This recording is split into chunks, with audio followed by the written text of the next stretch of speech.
Everyone,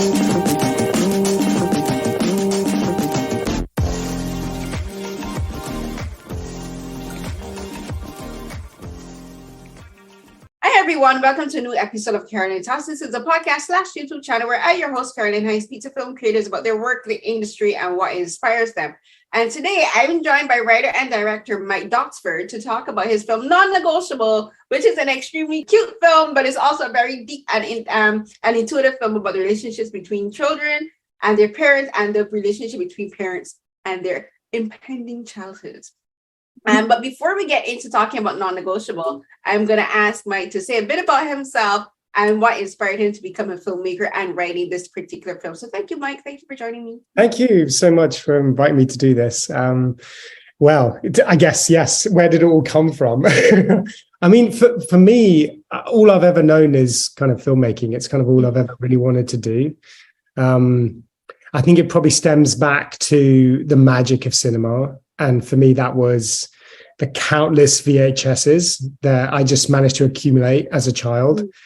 I mean, I would, I actually just remember like getting blank VHS tapes and sticking it in the VCR and recording it through the night. And then it would catch some sort of movie. I'd get up in the morning and I'd press play and then I'd watch whatever that movie was. So I was very much like a movie a day type of kid. And yeah, I think I always gravitated as a kid to like towards anything creative. That was definitely my sort of outlet in life, whether that was art or drawing, you know, or as soon as I got my first handycam, I was kind of like making little stories. In fact, my very first film, I must have been like an early teen, was all about, it was a story about a teddy bear that ran away from home because he didn't feel loved anymore. Maybe there's a child parental sort of theme in there. I don't know. Maybe it's something I keep coming back to. Anyway, that was the very first story I kind of like made, and it was all sort of lo-fi. I was like holding the head of the bear as it kind of walked, so it looked like it was moving down the street. Yeah, so I kind of like just made these little films and got nice responses from people, and then from there I decided to, you know what it comes down to? I think when I was growing up, there was kind of like two routes for me in life. It was either I was going to become a Ghostbuster, which I realized wasn't going to be the way, or is to become a filmmaker. So I think it was very much the latter as the route I decided to go. So I then moved to London, having grown up in Somerset, which is sort of rural countryside, out in the middle of nowhere, need a car to get anywhere. So I spent a lot of time like using my imagination out in the garden. And so, of course, creating stories, reenacting Indiana Jones, whatever it was, and then wanted to see whether I could take that further. So, yeah, went to London, did a filmmaking course. And then off the back of that, I kind of like had a real love for cinematography as well, and went to New York and studied cinematography, 35mm specifically. So it's nice to kind of like have that knowledge too, because we don't really do that so much. Everything's now sort of digital age. So yeah. That's it in a nutshell. I hope that kind of covers it. No, it does. And like the VHS, like I too can relate to recording things on the VHS tape, and hoping that the video player didn't bite up the tape, and like taking a piece of Scotch tape and sticking it back together, doing that with cassette tapes too. Kids these days, they don't understand the struggle. They don't know the pain of when a videotape chews up your VHS tape, and you take it out and it's just like bitten up and chewed. It's like, the worst. Many a tear have I shed for exactly that reason. Those were the good days. The kids these days, I think those kind of memories, especially from like the 80s and the 90s, and I think those kind of experiences actually made a lot of us that grew up in that era appreciate film more, because I think it was more tangible for us, to actually have the actual tape in our hand. And even like DVDs, when DVDs first started, like those kind of inspired a lot of people to like fall in love with film, because you have the film medium in your hand. Whereas now everything is digital and it's on TV and like, on the streaming platform, you're going to stick it in the remote and turn it on, they don't have the actual like feeling the film in your hand. And I think that's what makes our generation particularly special. Yeah, I miss those days. Well, I think as well with VHS, you kind of had to work for it a little bit more. You had to, it was like a real event. I remember going to the video store with your family and like, you'd bicker a bit like Non-Negotiable over like what film was, you're all going to watch tonight. And then even at the end of it, when you watched your film, you had to rewind it so the next person would be able, it's all those kind of like nice little touches that kind of remind you of the magic, as I remember it anyway, of cinema. Yeah. And also, I don't know how well you remember, but when you record a movie off TV, certainly in the UK, you would kind of like have a slightly different cut to the one that you might have seen in the cinema. There might be like scenes in there. They'd obviously cut out bits of gore or whatever it might be. So you never quite knew what version of the film, probably to the irk of the filmmakers. They never quite knew what film it would be. Or you might even get like the commercials. If you couldn't stop, you might get even commercials. And like I was talking about this very same thing with another filmmaker, Christian Mercado. Like he was the same way. He became inspired to be a filmmaker because of like the whole experience of watching film on VHS tapes, and the stuff. And like we talked about going to the video store. And it was the same thing for me. My brother would take my sister and I every weekend. We have to select our tapes, and we had we each had a chance. We each had to take 2 tapes. Because it was 5 tapes you could rent from the video store for a weekend. And it would be 2 for me, 2 for my sister, and 1 for him. But it would have to be something that we would all want to watch. And remember, you have to rewind the tapes before you return them. If not, you get charged for not rewinding the tapes. Memories. But yeah, I think that was that experience. And even recording films kind of made us feel maybe we are like filmmakers too. Watching, it was films like, was it TNT, and those kind of channels like Turner Classic Movies and those kind of stuff. You watch films, and even when you walk by a film from the video store, a lot of it was maybe pirated, recorded within the cinema and stuff. You see people popping up in the theaters, and you hear people walk. It's kind of giving the theater experience because you hear the audience and you see people walking across the bottom of the screen. Yeah. Those really were the good days. And speaking about the good days, like Non-Negotiable, I think it kind of in a way harkens back to that, because it does, for any of us, when we were kids, we have I've had the experiences with my sister and I. We would have contracts with our mother. Our mother made us sign contracts for chores. If we wanted something particular, she'd be like, "Okay, you want to do this? You want to go to the fair, whatever? You have to do your chores. You have to make sure you do your homework, clean up after yourself, and that kind of stuff." And for this character, Kat, she's the same way she's negotiating with her parents, and at first you don't understand what she's negotiating for. But even the fact that she has a contract, she has the drawings, and it shows you how she sounds mature because she's non-negotiable. She has her terms and her considerations. She's a burgeoning lawyer, but she has pictures of a Stark. She's talking about getting a puppy, and eating ice cream. These are her non-negotiables. So talk about this, what inspired this particular film and what inspired this particular story of Kat and her contract with her parents.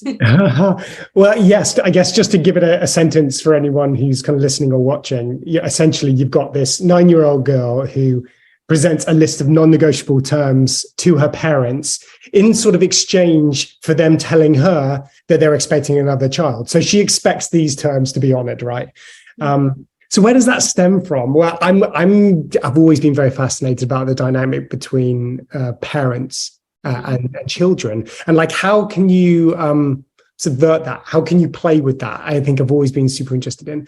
And so I guess the first thing that came to my mind was, how could I create a scenario for a film where you would have a young person provide a list of terms? Okay, it's childish and it's handwritten or whatever, but it could still carry some weight.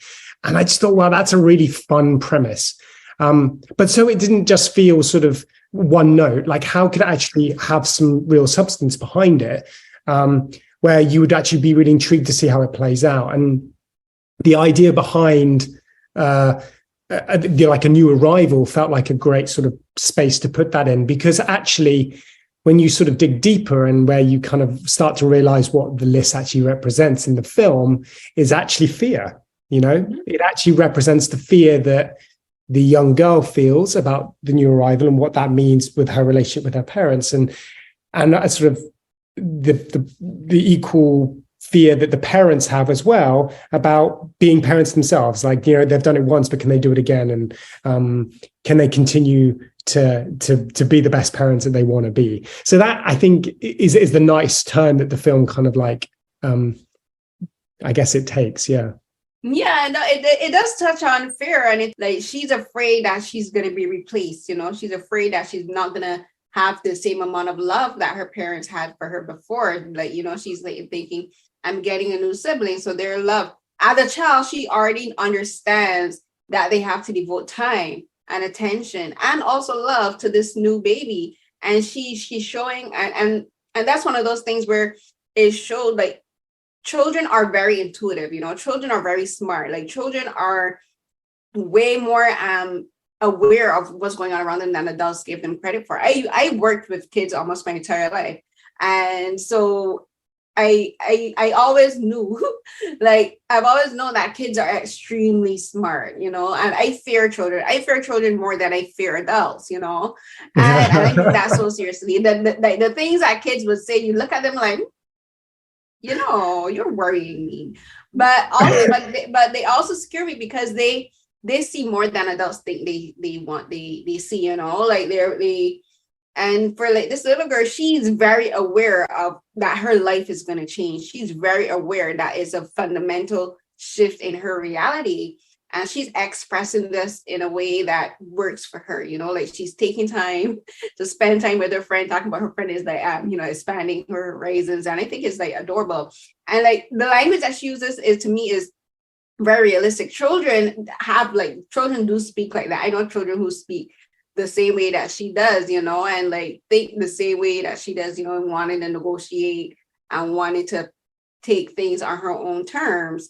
And something that I think the film really touches on in a very smart way is that it touches on how when parents give children a self-assurance, like this little girl is comfortable expressing herself in a way that works for her. You can tell that her parents, that they give her space, that if she has something she wants to say, they don't shut her down, that they listen to her, and that she's able to present things that she may not find, what's the word I'm looking for, that she may not approve of, and that shows that it's a healthy dynamic between the parents and the children, that this little girl feels comfortable enough to drop a whole 57-term contract and knows that her parents are actually going to consider what she's saying. So I want you to talk a bit about that first, about just the contracts and the terms and what that says about their relationship. Well, I think you say so many interesting points there. And I must just also say, that's the beauty of this film for me, is I didn't realize how many people would resonate with actually either side. Like, I totally see it from the young girl's perspective. I felt exactly the same way when my sibling arrived, and I felt like I just wanted to leave. They don't love me anymore. And then you hear that parents talk about like, I remember when my daughter or son, flipped out and like wanted to leave. So I wasn't totally expecting that. And I think the reason why I get those responses is because it is grounded in truth. I think people can really resonate with it. And I think that comes from that interaction between child and parents.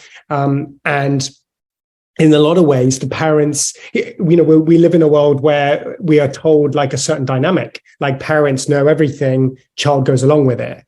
And I think it certainly has that dynamic, but then it tries to push that to the max. It tries to really say to the audience, well, maybe you need to realize kind of what you were saying is that kids are very intuitive. Like I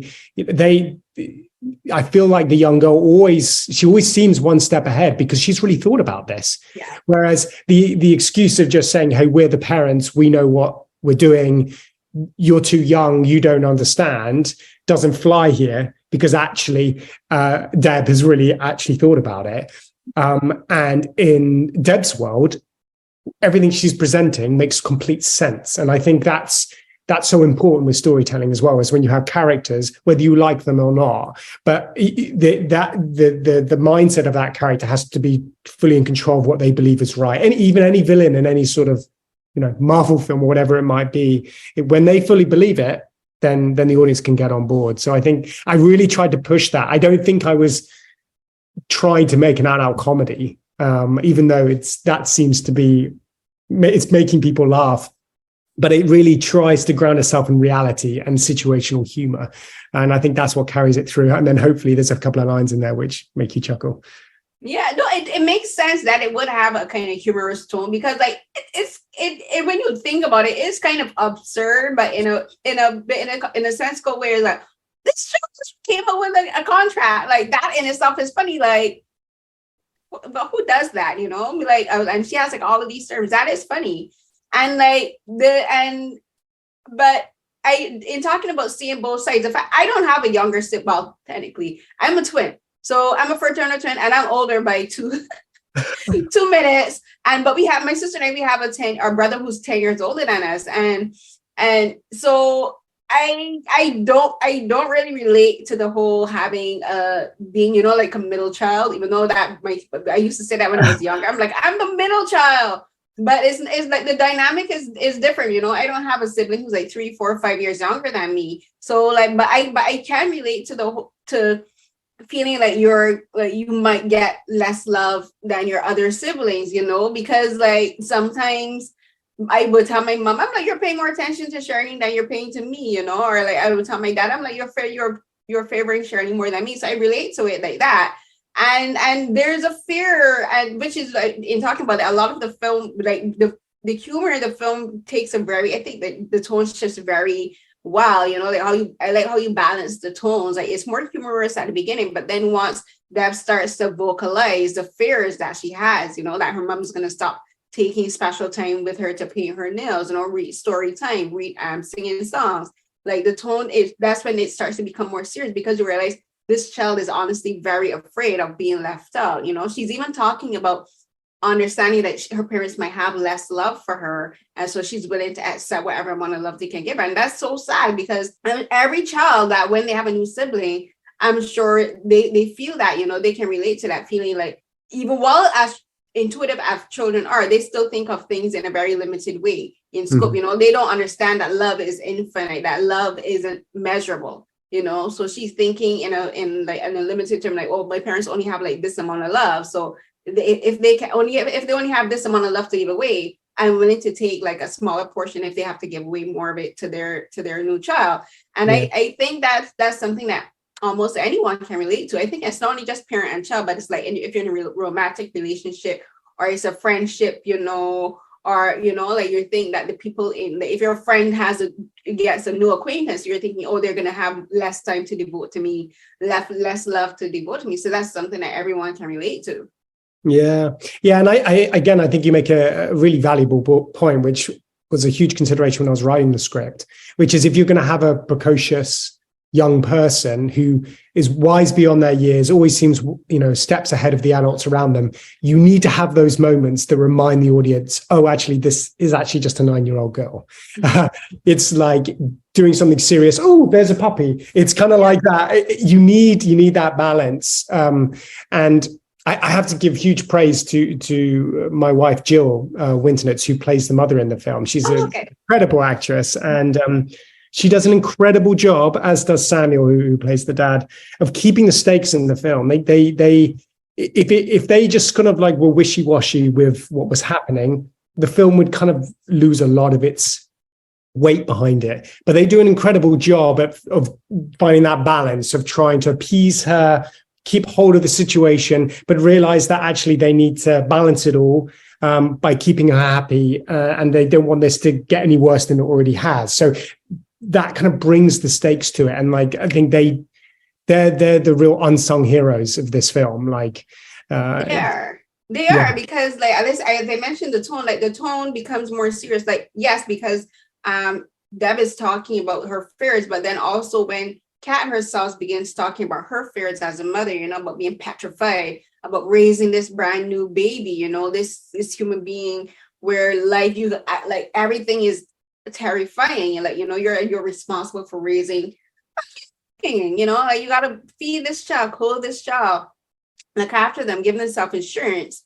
And while you may intuitively love that child, looking after that child is a terrifying aspect.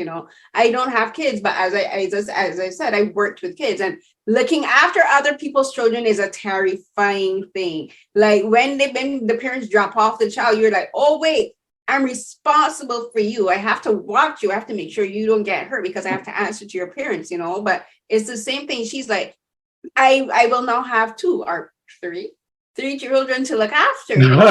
That's a very daunting prospect. And the dad, as you mentioned, Jay, who's played by Samuel, like I think he does a very good job of balancing the tone and interjecting the humor in a way, but it's not in devaluing the scene. Like his humor, like when he talks about the sister, he's like, well, yeah, your sister does irritate me.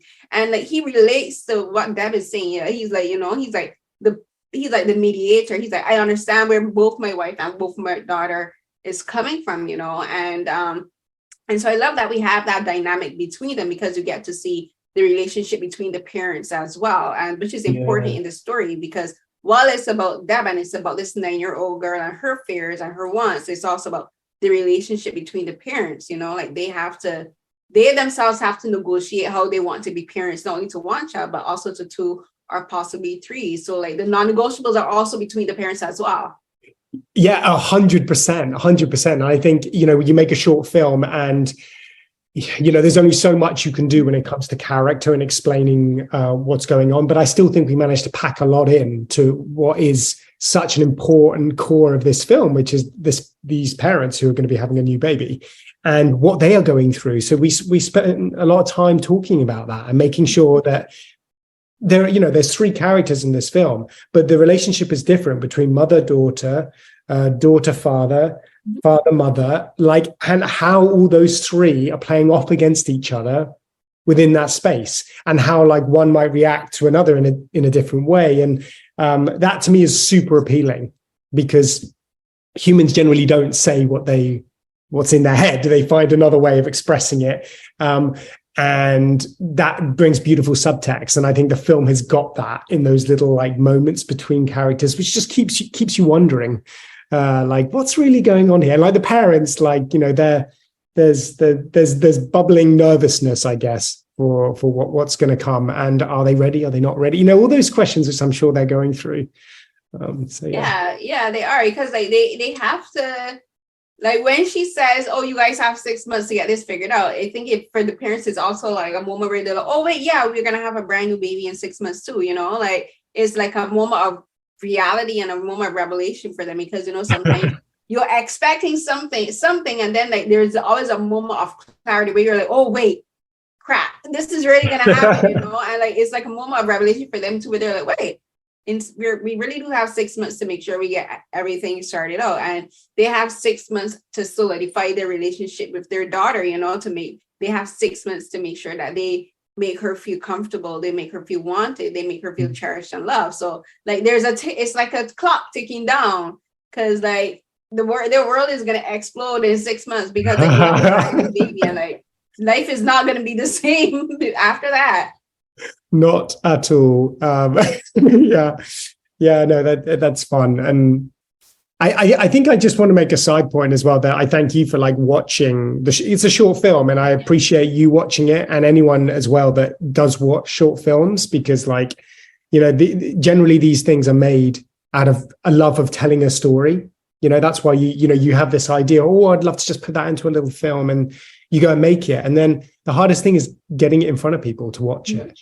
You know, you spend all this time pouring effort into this thing. So like anyone who, I really recommend anyone to go to film festivals to see not just the features, but the short film program as well. You know, you'll get these little nuggets, these great little stories that people are trying to deliver something a little bit out the box. And I don't think it's on enough people's radar to go to a festival to go and watch the short film program. So I thank you for watching it and, helping to spread the word.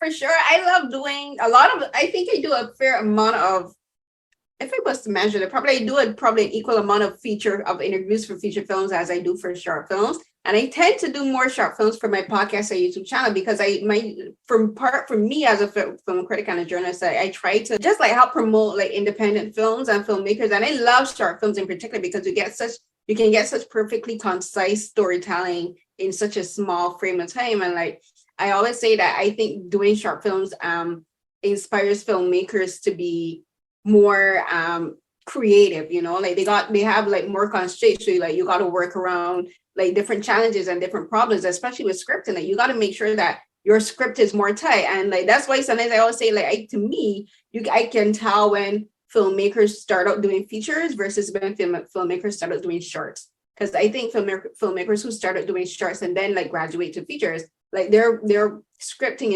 is more tight, it's more coherent. Like they know to make sure that every frame and every second of the film counts. And like there's very few times where like there was like they feel like scenes feel like fillers. So I'm always like happy to talk to like filmmakers like you who do short films, because it honestly is, I think, probably one of my favorite forms of storytelling.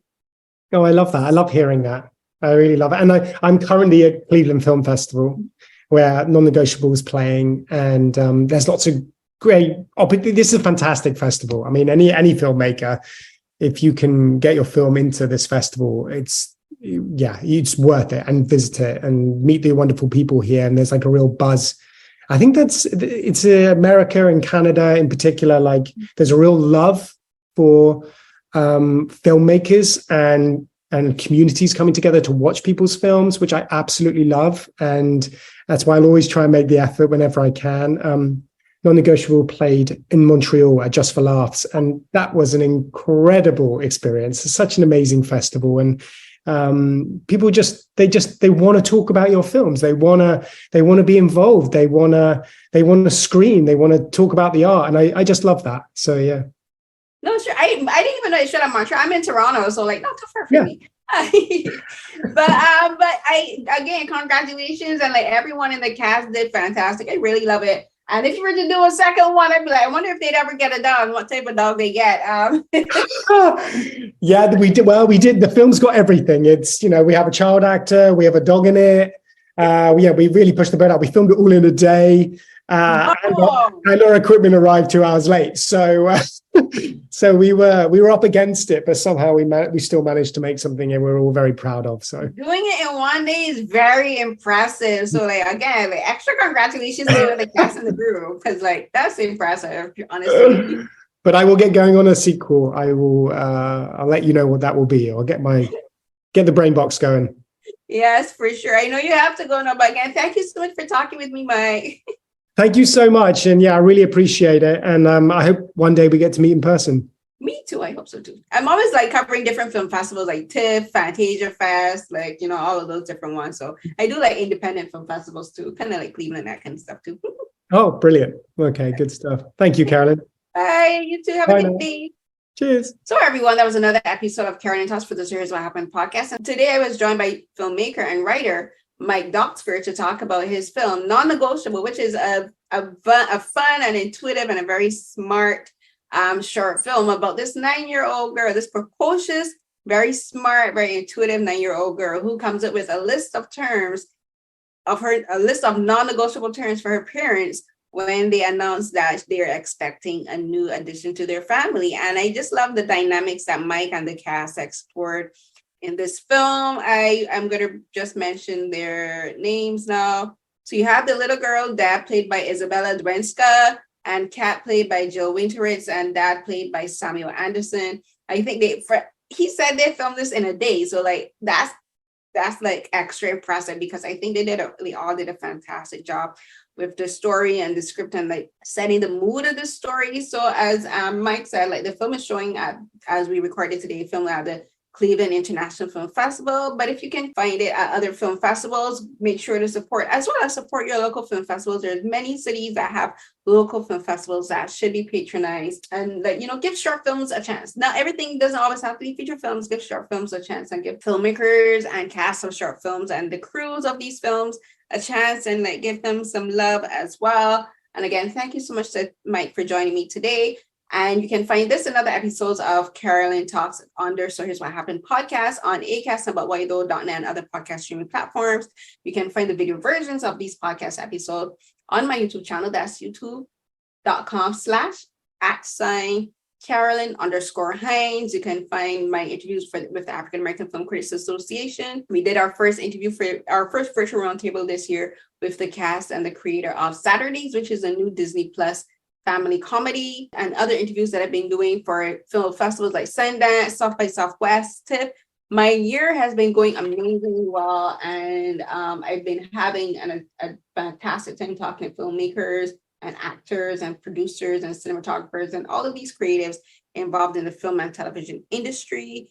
And I've been doing some writing too. I'm going to try to do as much pieces as I can this year, but, pace myself. And guys, I just need to get my editors to accept pitches. That's usually the biggest challenge for me as a writer, just getting pitches accepted. But you can go to my R3 page, that's AUTHROY.com/Carolyn Hines, and find links to all of my published writing, including a piece that I did this year for the Korean Film Council's new Korean film site called K-Movie Today. You can find links to that and find my article that I wrote about why Korean films like The Decision to Leave by Park Chan-wook was not included in the Oscars this year. I spoke about the Oscars having an issue fundamentally with regards to not acknowledging films from other countries and the biases within the film industry as well. So, and I did a profile on Angela Bassett, and I also spoke to cinematographer Kramer Montagu, who worked on Creed 3 with Michael B. Jordan. So that was a great interview with him as well. And that is on variety.com. And I think I'm going to wrap up here. So you can also find links to my other podcast. So Here's What Happened, which Carolyn Talks is a sub-podcast of, as well as my Asian drama podcast, Beyond the Romance, which I will be taking out of hiatus in April. I've been on hiatus for a while, but I've been missing discussing my Korean and my Asian drama, so I'll get back into that. And you can find me on Twitter, Instagram, and TikTok at the handle at CarrieCNH12. That's CarrieCNH12. And until the next episode of Carolyn Talks, everyone stay safe. Bye.